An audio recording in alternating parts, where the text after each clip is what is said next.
ꯃꯇꯝꯒꯤ ꯃꯅꯤꯄꯨꯔꯤ ꯋꯥꯔꯤ ꯆꯦꯅꯦꯜ ꯑꯁꯤꯕꯨ ꯇꯥꯕꯤꯔꯤꯕ ꯈ꯭ꯋꯥꯏ ꯄꯨꯝꯅꯃꯛꯄꯨ ꯇꯔꯥꯝꯅ ꯑꯣꯛꯆꯔꯤ꯫ ꯉꯁꯤꯁꯨ ꯑꯃꯨꯛ ꯃꯍꯧꯁꯥꯒꯨꯝꯅ ꯄꯨꯗꯨꯅ ꯂꯥꯛꯆꯔꯤ ꯌꯦꯛꯂꯥꯎꯕꯤ ꯑꯐꯥꯎꯕꯤ 7ꯁꯨꯕ ꯇꯥꯡꯀꯛ꯫ ꯃꯌꯥꯝ ꯄꯨꯟꯅ ꯇꯥꯃꯤꯟꯅꯔꯁꯤ꯫ ꯂꯦꯛꯁꯤꯅꯥꯗꯣ ꯑꯦꯂꯤꯅꯥꯅ ꯂꯦꯞꯂꯒ ꯂꯩꯔꯝꯕꯗꯨꯗ ꯍꯥꯏꯐꯦꯠꯇꯤ ꯆꯤꯡꯅꯩ꯫ ꯃꯥꯅ ꯍꯥꯏꯈ꯭ꯔꯤꯗꯨ ꯇꯥꯔꯝꯂꯗ꯭ꯔꯥ ꯈꯜꯂꯤ, ꯑꯗꯨꯕꯨ ꯊꯑꯣꯏꯟꯀꯤꯗꯤ ꯃꯋꯥ ꯂꯧꯔꯝꯗꯦ꯫ ꯑꯗꯨꯅ ꯑꯗꯨꯃꯛ ꯁꯠ ꯈꯨꯝꯂꯛꯑꯝꯃꯤ꯫ ꯀꯩꯅꯣ ꯍꯥꯏꯔꯛꯑꯣ꯫ ꯑꯦꯂꯤꯅꯥꯅ ꯈꯪꯅꯤꯡꯅ, ꯅꯪ ꯂꯟꯆꯦꯟꯕꯒ ꯑꯁꯦꯡꯕꯩ ꯅꯨꯡꯁꯤꯅꯔꯕꯣ?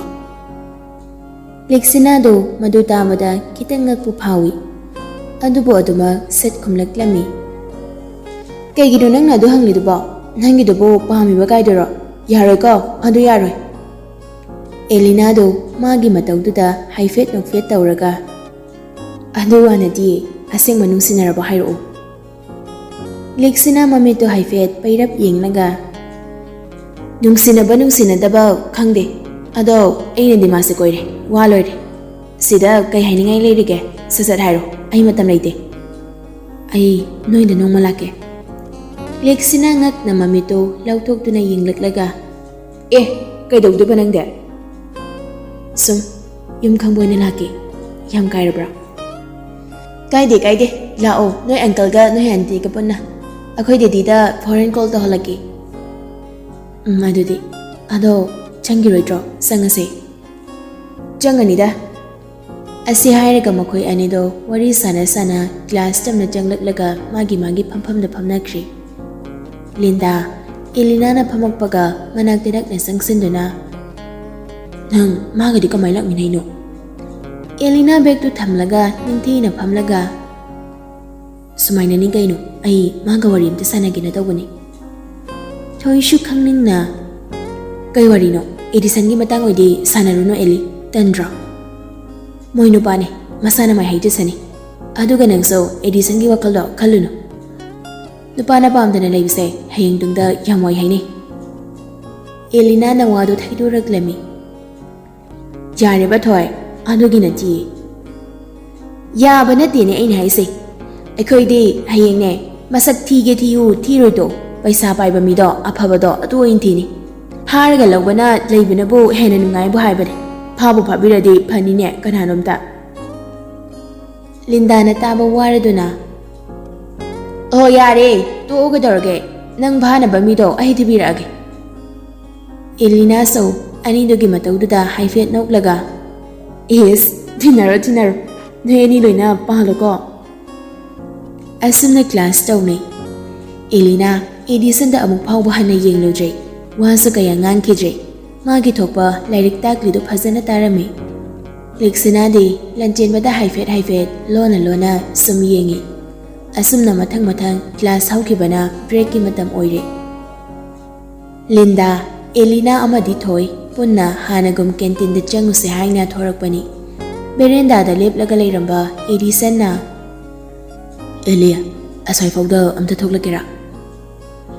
ꯂꯤꯟꯗꯥꯅ ꯑꯦꯂꯤꯅꯥꯗ ꯃꯤꯠꯆꯤ ꯈꯠꯆꯤꯜꯂꯤ꯫ ꯑꯦꯂꯤꯅꯥ ꯍꯩꯅꯤꯡꯗꯅ, ꯑꯁꯤ ꯍꯥꯏꯔꯒ ꯑꯦꯂꯤꯅꯥꯗꯣ ꯑꯦꯗꯤꯁꯟꯒꯤ ꯃꯇꯨꯡ ꯏꯟꯅꯈꯤ꯫ ꯊꯣꯏꯅ ꯃꯈꯣꯏ ꯆꯠꯈ꯭ꯔꯕ ꯃꯇꯨꯡꯗ ꯂꯤꯟꯗꯥꯗ ꯑꯣꯟꯁꯤꯟꯗꯨꯅ, ꯀꯩꯒꯤꯅꯣ ꯑꯁꯤꯃꯥꯗꯣꯞꯁꯤꯅ ꯑꯃꯨꯛ ꯀꯧꯔꯤꯁꯤꯅ? ꯑꯁ, ꯂꯦꯛꯁꯤꯅꯥꯒꯤ ꯃꯔꯝꯗ ꯍꯥꯏꯗꯣꯏ ꯑꯣꯏꯔꯝꯅꯤ꯫ ꯊꯣꯏꯗꯨ ꯁꯥꯎꯅ, ꯌꯥꯁꯨ ꯌꯥꯔꯣꯏꯗꯧꯕꯗꯨꯗ ꯑꯃꯁꯦ ꯍꯟꯖꯤꯟ ꯍꯥꯔꯠ ꯀꯥꯏꯅꯕꯒꯤ ꯃꯥꯅ ꯀꯧꯊꯣꯛꯄꯤꯔꯤꯁꯦ ꯀꯔꯤꯒꯤꯅꯣꯕ? ꯉꯔꯥꯡ ꯐꯣꯟ ꯇꯧꯕꯗꯗꯤ ꯏꯕꯦꯝꯃ ꯃꯁꯥꯁꯦ ꯀꯞꯄꯒꯤꯅꯦ ꯃꯈꯣꯟꯒꯁꯦ ꯏꯁꯤꯔꯗꯅ ꯋꯥ ꯐꯥꯎꯕ ꯉꯥꯡꯕ ꯉꯝꯕꯣꯏ ꯉꯝꯗꯕꯣꯏꯒ ꯉꯥꯡꯉꯛꯏꯅꯦ꯫ ꯑꯩꯗꯤ ꯁ꯭ꯀꯨꯜ ꯂꯥꯛꯑꯔꯣꯏꯗ꯭ꯔꯅꯅꯦ ꯈꯜꯂꯨꯔꯕꯅꯤ, ꯑꯗꯣ ꯂꯥꯛꯇꯤ ꯂꯥꯛꯑꯦ꯫ ꯃꯥꯁꯨ ꯑꯗꯨꯛ ꯍꯥꯛꯅ ꯋꯥꯈꯜ ꯊꯦꯟꯕꯤꯗꯤ ꯅꯠꯇꯦꯗꯅ, ꯁꯨꯝ ꯅꯨꯡꯁꯤꯔꯨꯕꯒꯤ ꯑꯁꯥ ꯆꯥꯎꯅ ꯊꯝꯂꯨꯕꯒꯤ ꯅꯨꯡꯉꯥꯏꯇꯕꯒꯤ ꯇꯧꯔꯤꯅꯤ꯫ ꯑꯅꯤꯗꯨ ꯋꯥꯔꯤ ꯁꯥꯟꯅ ꯉꯥꯏꯔꯒ ꯂꯩꯔꯝꯃꯤ꯫ ꯁꯣꯝꯗ ꯁꯦꯀꯦꯟ ꯐ꯭ꯂꯣꯔꯒꯤ ꯁ꯭ꯇꯤꯌꯔ ꯑꯃ ꯑꯅꯤ ꯐꯥꯎꯕ ꯍꯥꯏꯐꯦꯠ ꯀꯥꯈꯠꯂꯕ ꯃꯇꯨꯡꯗ ꯑꯦꯗꯤꯁꯟꯅ, ꯑꯩꯅ ꯍꯥꯏꯕꯗꯣ ꯀꯃꯥꯏ ꯇꯧꯔꯒꯦ?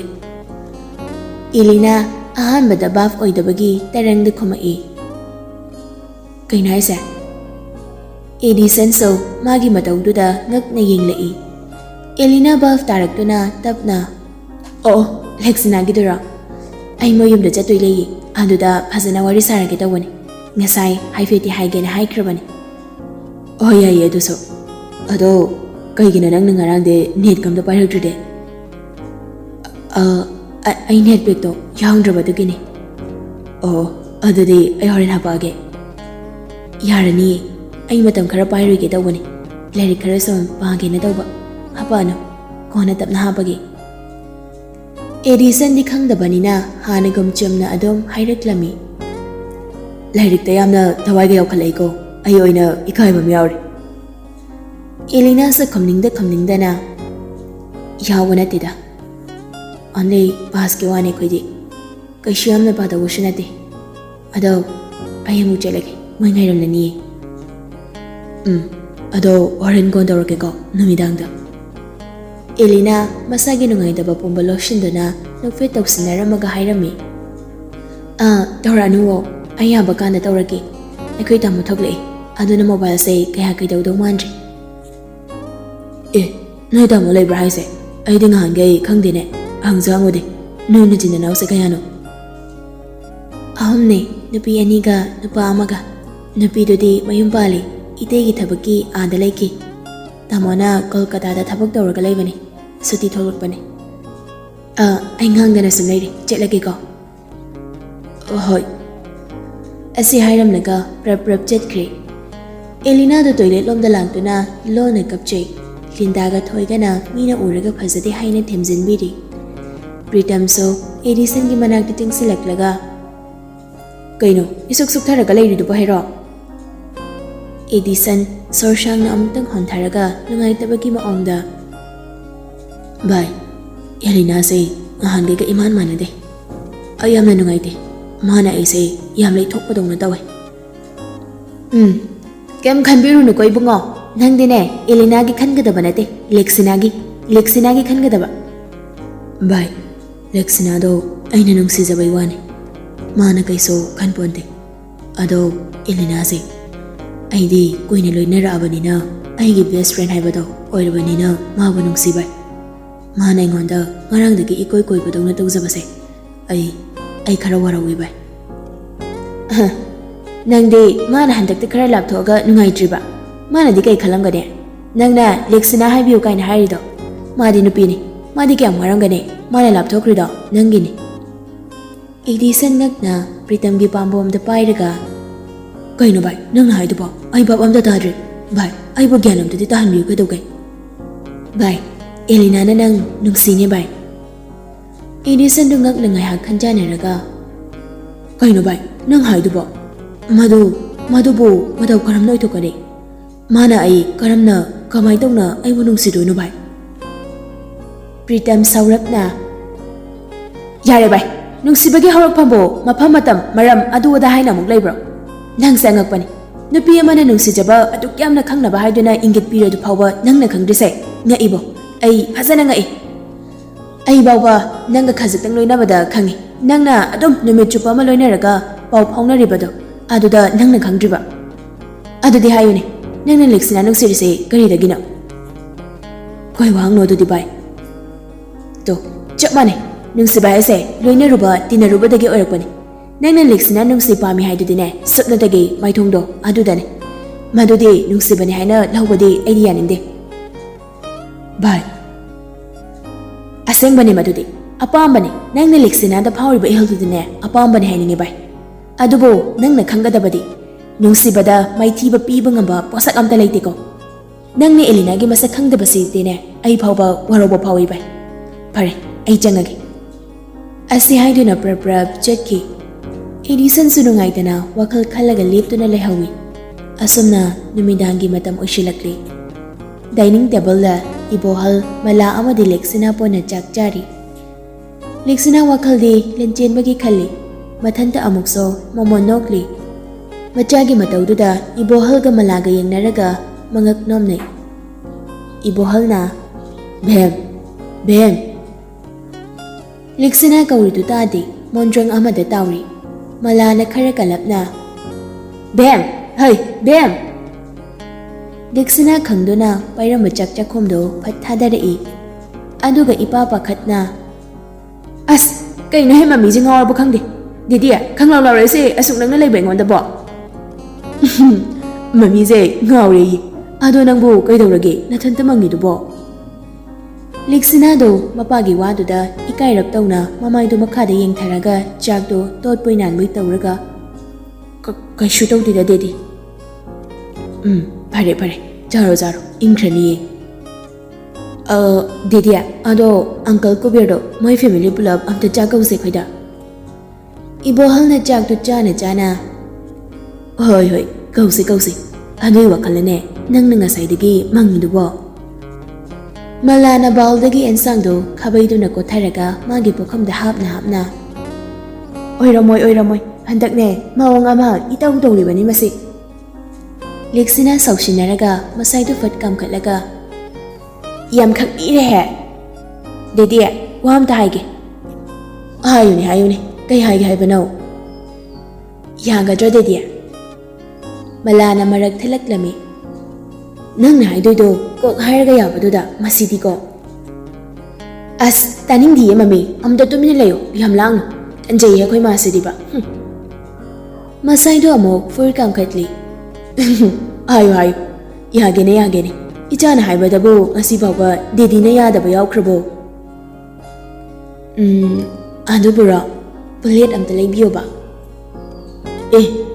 ꯕꯨꯂꯦꯠ ꯍꯥꯏꯕ? ꯀꯩꯒꯤꯅꯣ? ꯅꯪꯕꯨ ꯒꯥꯔꯤ ꯑꯆꯧꯕ ꯂꯩꯌꯣꯅ ꯑꯃ ꯂꯩꯕꯗ ꯉꯥꯏꯔꯤꯁꯤꯗꯤ. ꯑꯁ ꯗꯦꯗꯤ, ꯑꯩꯒꯤ ꯅꯠꯇꯦꯕ. ꯃꯂꯥꯅ ꯅꯪꯒꯤ ꯅꯠꯇ꯭ꯔꯗꯤ ꯀꯅꯥꯒꯤ? ꯀꯅꯥꯒꯤꯅꯣ? ꯂꯤꯛꯁꯤꯅꯥꯗꯣ ꯁꯠ ꯂꯥꯎꯅ ꯁꯥꯎꯗꯨꯅ ꯑꯩꯈꯣꯏ ꯏꯋꯥꯒꯤ, ꯅꯪꯒꯤꯅꯦ ꯅꯌꯥ ꯅꯨꯄꯥꯗꯣ ꯑꯗꯨꯒꯤ. ꯁꯤ ꯍꯥꯏꯔꯗꯤ ꯐꯔꯤꯅꯤ. ꯑꯁꯤ ꯍꯥꯏꯔꯒ ꯁꯥꯎꯅ ꯐꯨꯛ ꯍꯧꯒꯠꯇꯨꯅ ꯃꯈꯨꯠ ꯍꯥꯝꯂꯒ ꯊꯣꯛꯈ꯭ꯔꯦ. ꯃꯂꯥ ꯉꯛꯅ ꯁꯣꯟꯍꯧꯏ. ꯍꯩꯃꯥ, ꯀꯌꯥꯗꯅꯣꯅꯦ ꯃꯁꯤꯒꯤ ꯉꯥꯡꯁꯤꯕꯣ? ꯏꯕꯣꯍꯜꯁꯨ ꯆꯥꯛ ꯆꯥꯔꯝꯕꯗꯣ ꯆꯞ ꯂꯦꯞꯂꯒ ꯉꯥꯏꯍꯥꯛ ꯋꯥ ꯉꯥꯡꯗꯕꯤ ꯇꯨꯃꯤꯟ ꯂꯩ. ꯉꯥꯏꯍꯥꯛ ꯂꯩꯔꯒ ꯃꯂꯥꯗ ꯑꯣꯟꯁꯤꯟꯗꯨꯅ ꯀꯩꯅꯣꯅꯦ ꯃꯃꯥ, ꯅꯆꯥꯅꯨꯄꯤꯅ ꯉꯥꯡꯉꯤꯁꯤꯕꯣ? ꯑꯩꯅꯗꯤ ꯉꯔꯥꯡꯇꯒꯤ ꯑꯉꯥꯡꯒꯨꯝꯅ ꯃꯤꯠꯁꯤꯗ ꯎꯔꯤ. ꯑꯗꯨꯒ ꯀꯔꯤꯅꯣ ꯃꯥꯅ ꯉꯥꯡꯉꯤ ꯁꯛꯏꯁꯤꯕꯣ? ꯍꯣ, ꯈꯪꯖꯗ꯭ꯔꯦ. ꯑꯩꯗꯤꯅꯦ ꯅꯣꯏ ꯅꯆꯥꯅꯨꯄꯤꯁꯦ ꯁꯦꯟꯅ ꯂꯥꯛꯅꯕꯒ ꯉꯝꯖꯔꯔꯣꯏꯀꯣ. ꯀꯤ ꯍꯥꯏꯔꯤꯁꯤꯅꯤ. ꯑꯩꯅꯦ ꯃꯥꯅ ꯇꯧꯊꯣꯔꯛꯄꯁꯦ ꯏꯀꯤꯗ ꯀꯤ. ꯀꯔꯤꯒꯤ ꯉꯥꯡꯅꯕ ꯉꯝꯗꯕ ꯅꯍꯥꯟꯋꯥꯏꯗ ꯅꯪ ꯉꯥꯡꯅꯖꯒꯦꯅ ꯌꯥꯝ ꯍꯥꯏꯗꯥꯏꯅꯦ. ꯉꯥꯡꯅꯗꯕ ꯌꯥꯔꯣꯏ. ꯑꯁꯤꯕꯨ ꯋꯥꯅꯦꯅ ꯑꯩꯅ ꯇꯧꯋꯅ ꯏꯟꯁꯤꯟꯕ꯭ꯔꯣ ꯑꯁꯤꯕꯣ? ꯑꯁꯤ ꯋꯥ ꯅꯠꯇ꯭ꯔꯗꯤ ꯀꯔꯤꯅꯣꯕ? ꯅꯆꯥꯅꯨꯄꯤꯅ ꯇꯧꯔꯤꯁꯦ ꯅꯍꯥꯟꯋꯥꯏ ꯄꯤꯛꯇ꯭ꯔꯨ ꯄꯤꯛꯂꯤꯉꯩꯗꯒꯤꯅꯦ ꯃꯥꯅ ꯍꯥꯏꯕꯇ ꯇꯧꯔꯒ ꯂꯥꯛꯄꯗꯣ, ꯀꯦꯊꯣꯛ ꯃꯧꯊꯣꯛꯅ ꯌꯣꯛꯄꯗꯣ ꯑꯗꯨꯅꯅꯦ. ꯃꯥꯅ ꯍꯥꯏꯕꯗ ꯌꯥꯗ꯭ꯔꯗꯤꯅꯦ ꯊꯣꯛꯑꯕ ꯑꯃ ꯍꯦꯛꯇ ꯇꯧꯗꯣꯏꯅꯤ. ꯑꯗꯨꯅꯅꯦ ꯃꯥꯅ ꯍꯥꯏꯔꯤꯕ ꯅꯨꯄꯥ ꯃꯆꯥꯗꯣ ꯀꯔꯥꯏꯗꯒꯤꯅꯣ, ꯀꯔꯤ ꯇꯧꯔꯤ ꯑꯁꯤꯅꯆꯤꯡꯕꯗꯣ ꯅꯪꯅ ꯈꯪꯗꯣꯔꯣ. ꯇꯁꯦꯡꯅ ꯃꯥꯒ ꯈꯪꯅꯕꯕꯨ ꯑꯣꯏꯔꯤꯕ꯭ꯔꯥ ꯅꯠꯇ꯭ꯔꯒ ꯁꯨꯝ ꯃꯆꯤꯟꯗ ꯄꯪꯉꯥꯡꯗ ꯉꯥꯡꯂꯤꯕ꯭ꯔꯥ ꯍꯥꯏꯕꯗோ ꯅꯪꯅ ꯊꯤꯗꯣꯛꯄ ꯇꯥꯕꯅꯤ. ꯂꯩꯕꯨ ꯂꯩꯔꯝꯃꯦ ꯐꯔꯦ, ꯂꯩꯔꯝꯗ꯭ꯔꯦ ꯐꯔꯦ. ꯃꯤꯕꯨ ꯐꯔꯗꯤ ꯑꯩꯈꯣꯏꯅ ꯁꯦꯝꯕꯤꯕ ꯌꯥꯏꯀꯣ. ꯅꯪꯅ ꯑꯗꯨꯒꯨꯝꯕ ꯑꯁꯦꯡꯕꯗꯣ ꯈꯪꯗꯣꯔꯛꯑꯣ. ꯑꯁ, ꯏꯆꯥꯅ ꯅꯨꯄꯥ ꯀꯣꯏꯕꯗ ꯑꯩꯅ ꯑꯃꯨꯛ ꯊꯤꯒꯠꯄ ꯇꯥꯔꯤꯅꯦ. ꯉꯝꯃꯔꯣꯏ. ꯀꯣꯏꯒꯦꯔꯥ ꯀꯣꯏꯔꯣꯏꯔꯥ ꯃꯣꯏ ꯄꯥꯕꯨꯡꯒꯅꯦ ꯑꯗꯨꯝ ꯉꯥꯡꯅꯕꯤꯌꯨ. ꯑꯩꯉꯣꯟꯗꯒꯅꯦ ꯍꯥꯏꯕꯤꯔꯛꯀꯅꯨꯀோ. ꯍꯩ, ꯑꯗꯨꯃꯥꯏꯅ ꯇꯧꯕꯗꯅꯤꯅꯦ ꯏꯆꯥ ꯃꯥꯡꯗꯣꯏꯁꯦ. ꯌꯥꯔꯦ, ꯁꯤ ꯂꯣꯏꯁꯤꯟꯅꯕ ꯇꯧꯔꯣ. ꯁꯣꯝꯗ ꯂꯟꯆꯦꯟꯕ ꯋꯥꯈꯜ ꯈꯜꯂꯤ. ꯃꯗꯨ ꯑꯉꯥꯎꯕꯤꯗꯨꯅ ꯐꯣꯟꯗꯨꯕꯨ ꯑꯁꯦꯡꯕꯩ ꯇꯧꯔꯛꯇꯣꯏꯖꯥꯠꯂꯣ? ꯄꯨꯡꯗꯤ 9 ꯇꯥꯁꯤꯜꯂꯛꯇꯣꯔꯦ. ꯊꯣꯏꯕꯗꯣ ꯑꯦꯟꯁꯥꯡ ꯇꯦꯡꯀꯣꯠ ꯑꯃ ꯄꯥꯏꯔꯒ ꯂꯟꯆꯦꯟꯕꯒꯤ ꯃꯅꯥꯛꯇ ꯆꯪꯉꯛꯏ. ꯉꯥꯜꯂꯤꯕꯅꯤꯅ ꯊꯣꯡꯁꯨ ꯂꯣꯜꯂꯝꯗꯦ. ꯊꯣꯏꯕꯁꯨ ꯍꯥꯟꯅꯒꯨꯝ ꯑꯗꯨꯝ ꯁꯠ ꯆꯪꯁꯤꯜꯂꯛꯏ. ꯅꯨꯡꯇꯤꯒꯤ ꯂꯥꯏꯔꯤꯛꯇ ꯄꯥꯔꯒ ꯂꯩꯔꯝꯕ ꯂꯟꯆꯦꯟꯕꯅ ꯉꯁꯤꯗꯤ ꯄꯥꯗꯕꯤꯗ ꯇꯦꯕꯜ ꯃꯃꯥꯡꯗꯨꯗ ꯐꯝꯂꯒ ꯃꯣꯕꯥꯏꯜꯗꯨꯃ ꯄꯥꯏꯔꯒ ꯃꯨꯔꯨꯝ ꯁꯣꯟꯗꯨꯅ ꯂꯩꯔꯝꯕꯗꯨꯗ ꯉꯛꯂꯗꯨꯅ ꯀꯩꯅꯣ ꯑꯩꯈꯣꯏ ꯂꯥꯏꯔꯤꯛ ꯃꯄꯤꯅ ꯉꯁꯤ ꯂꯥꯏꯔꯤꯛ ꯄꯥꯗꯕꯤꯗ ꯎꯪꯉꯒ ꯂꯩꯔꯤꯁꯤꯕꯣ? ꯑꯣ, ꯈꯪꯉꯦ. ꯐꯣꯟ ꯉꯥꯏꯔꯤꯔꯣ? ꯉꯥꯏꯌꯨ. ꯅꯨꯡꯗꯤ ꯅꯨꯡꯁꯤꯔꯤꯅꯦꯕ ꯅꯠꯇ꯭ꯔꯅꯦ ꯅꯪꯒꯤꯗꯣ? ꯑꯗꯨꯒ ꯅꯨꯡꯁꯤꯗꯕꯒꯁꯨ ꯁꯥꯔꯤ. ꯍꯩ, ꯌꯥꯝ ꯁꯤꯡꯕ꯭ꯔꯥꯕꯨ ꯈꯨꯅꯤꯡꯖꯥꯅꯤꯀꯣ. ꯀꯩꯅꯣ ꯅꯪ ꯄꯨꯔꯛꯂꯤꯗꯣ? ꯄꯤꯔꯝꯃꯒ ꯀꯣꯛꯊꯣꯛꯈꯣ. ꯈꯣꯟꯗꯥꯁꯦ ꯑꯣꯟꯊꯣꯛꯅ ꯅꯨꯡꯁꯤꯈꯤꯗ꯭ꯔꯦꯗ. ꯑꯦꯟꯁꯥꯡ ꯇꯦꯡꯀꯣꯠꯁꯦ ꯑꯃꯨꯛ ꯄꯨꯔꯒ ꯆꯠꯈꯤꯅꯤꯀோ. ꯑꯣ, ꯄꯤꯖꯅꯤꯡꯗ꯭ꯔꯗꯤꯅꯦ ꯀꯣꯛ ꯄꯨꯈ꯭ꯔꯣ ꯆꯠꯂꯣ. ꯑꯗꯨꯒ ꯍꯌꯦꯡꯗꯤ ꯀꯌꯥ ꯅꯨꯡꯉꯥꯏꯔꯣꯏ ꯍꯥꯏꯔꯤ? ꯀꯩꯗꯧꯗꯣꯏꯕ? ꯏꯃꯥꯗ ꯍꯥꯏꯗꯣꯛꯀꯦ. ꯍꯥꯏꯅꯔꯤꯉꯩꯗꯨꯗ ꯐꯣꯟꯗꯨ ꯔꯤꯡꯁꯠ ꯈꯤꯡꯂꯛꯂꯝꯃꯤ. ꯂꯟꯆꯦꯟꯕ ꯃꯤꯍꯨꯟꯗꯨ ꯗꯪ ꯆꯣꯡꯉꯤ.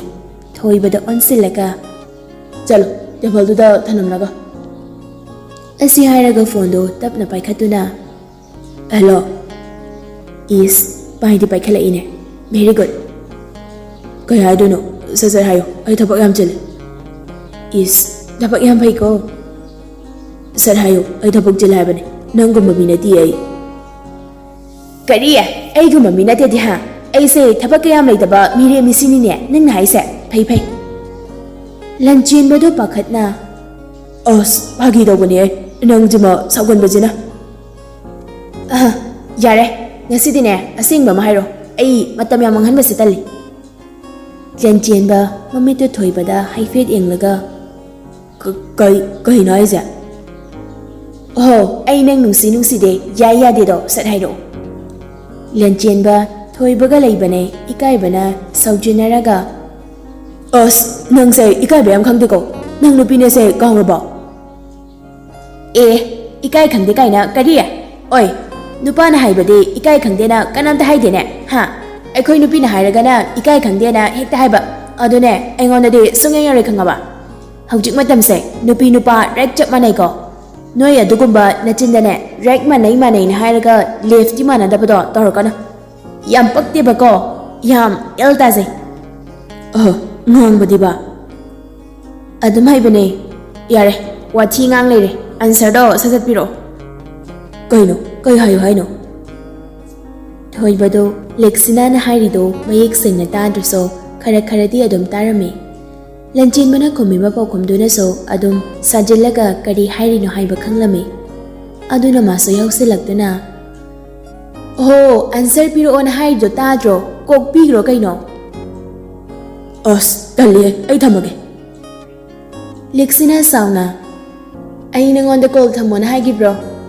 हा याम थुना हाइरबको अस यारेबा कइनो यारेदो कोक हाइरकपा याद्रो आइदि खंगदे हे याबिरो हाइसिनेको याबिरो लंचेनबदो मचिंदा तपना सोली अस मसिनु पिसिदिबा मे थोइबे ममांगसिदा इकाइ दौरगो अइना मुरुम सोलिदो बाव फजना हाइरो ताद्रे कई हाइबनो लंचेनबदो उपाय लेट्रेदुना थोइबदो अनसिलगा धोइबा अइ मपानम द थोखिगेको थोइबसो फागी ओइना हाइरक्लमी इस हरे ngasi khagwari saba hawdangairi tahaningdabuga hawrene oh no ai oinane chetpirage bungo lehawro ahan boibeni tahan banungai drise खोनिंग ने थिंजिलकने लेक्सिना सो असोमदगी खोमद्रिबो सिबो अस ओइबा खोमगे गांगी थोइबदो टेंकोटु टेबल दे थममगा अदुम थोक्री लेक्सिना दो मकोइना सानरिबा वारिदो लोइना तारामे अदुना तुमिना नोई लेंचेनबदो थोइबा थोक्रबदा ने हेक्ताई लेक्सिना अमुकसो लोइजुबा हा ओ लोइरे हाइरो अदुदि याम नंग कइनो नरै तपे मिदौना अमुक तौरग्लिदुना नरै लोमब्रोना लोमदे अदुगा कइदौरिबा लंचेनबदो साउनिंगक्तुना फटलाउना आई नंग नुंगसि यारबा फरिनि सि ओइरदि लेक्सिना फमुंगदा मखोंदो हरांगना थिल्ली नोफे तौरगा टेडी बियर दो कोन खटलगा तपना अदुंगा साइन हाइबदा चिकप्रबा नंग हा यारे जो तुमुरो काइदैनो हे चाकु जाद्रे ए थेंगिदा कहिनने ए नाइकने अदो नंग ए बि पाइब्रो